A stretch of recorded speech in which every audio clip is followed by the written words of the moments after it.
Abokina kenan kwana biyu ya al'amuran. Ka dai gani wallahi. Ka gani kwana biyu ban iyo area ta kuma he na ce bara na shigo. Haka ne ka haɗu abokina ya wannan wankan hoyo baka da mama. Zuwa na birni ne aka gani. An ga ma dan kawo na birni shine ya gani. Lalle zaman birni yayi. Gaskiya. Zan ga ma zaman birni yayi. Haka ne. Ya haka ciki ana ganka anan gari ya cika makil. Na ganka anan azam ne. Ka gani ga nan sai she bakin gida. Ban gane ba heje. Yanzu a ce duk girman garin na heje kake zama kana sabibi da Allah dan nan. Abokina kaga unguwa kuma duk zabarmawa ce kuma ni ban iya zabarmanci ba. Ban gane ba baka iya zabarmanci yanzu duk zaman da kake a garin nan saboda anan fa na tarro ka Katsina. Har na tafi birni na dawo yanzu na tarro ka anan a ce baka iya ba zabarmanci ko tak. Abokina ni ai su ba sa mata gai shi dai ni iya cikin zabarmanci. Ba sa mata rai wannan zabarmanci muka gama shi. Mu ne nan cibiyar zabarmanci. Na da kana gani na ina jin zabarmanci da inda baka tunani. Haba. Shi da zabarmanci ne. An ka zo kai na karshe ne. Zan ga ma wannan unguwa da kaga na zamna ina jiran idan shi yasa ne area ku na sa akwai za a area ta ku. Shi ne yasa yanzu abu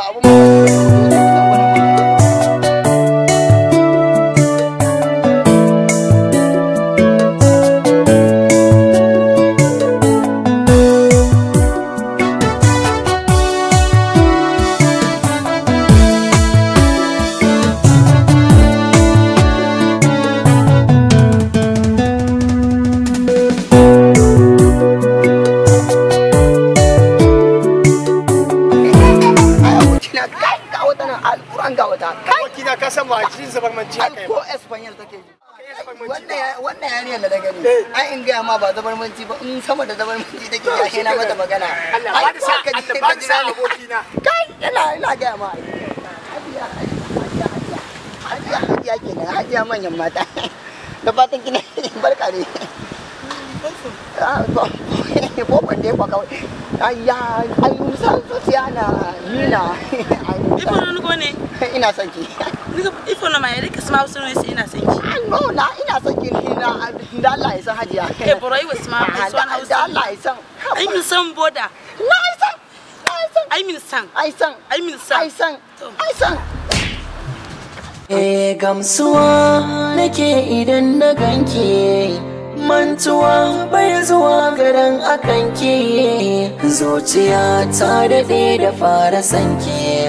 Murmushin kishi ya sa na fara binki. Ko ɗan kaɗan ba ni son ganin fushinki.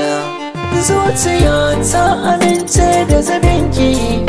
Kuma ina wani mallaka gare ki. Aboki! Ya sha wahala. Ka Allah aboki. Ya wallahi ka ma abokina. Assalamu alaikum. Ai na ga da ba ga Allah ya baka.